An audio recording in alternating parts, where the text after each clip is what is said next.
नमस्कार, माझं नाव रेवंश रुचा गौरव नानसकर आहे. मी 8 वर्षाचा आहे. मी तुमच्या समोर उतारा सादर करणार आहे. पंत, हे सगळे प्रकरण पाहता आमच्या मनामध्ये एक सवाल येतो की आम्ही या दौलतीचे कोणी आहोत की नाही. आहोत ना? मग पेशंटच्या सुखदुःखांची काळजी आम्हाला असावी की त्यांनी फेकलेला तुकडा चघळणाऱ्याच्या दासीला असावी? याची पर्वा तुम्ही जराही केली नाही.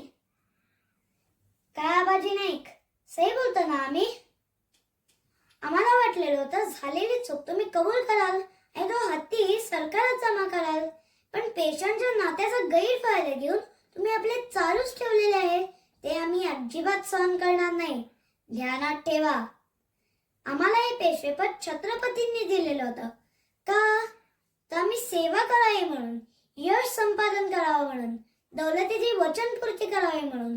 मस्तकावरती अभिषेक चालू असताना छत्रपती स्वामींना मी वचन दिलेलं होतं की अवघा हिंदुस्थान आम्ही यवनांच्या मगरमिठीतून सोडवू आणि हिंदूंच्या तीर्थक्षेत्रांवर फक्त हिंदवी स्वराज्य स्थापन करू.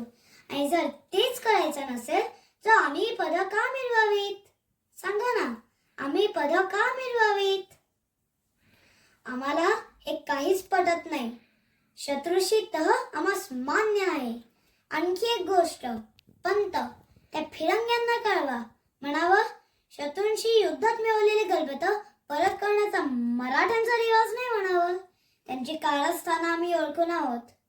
पडत्या पावसात राजापूरला छावणी ठोकून पेशवे हापशाशी लढत असताना गलबतात दारूगोळा भरून तो जंजिऱ्याला पाठवणे, याला जर का ते फिरंगी भाषेत दोस्ती म्हणत असतील तर त्या फितुरांना तोफेच्या तोंडाशी बांधून तोफेला वात लावणे याला पेशवे खेळ समजतील.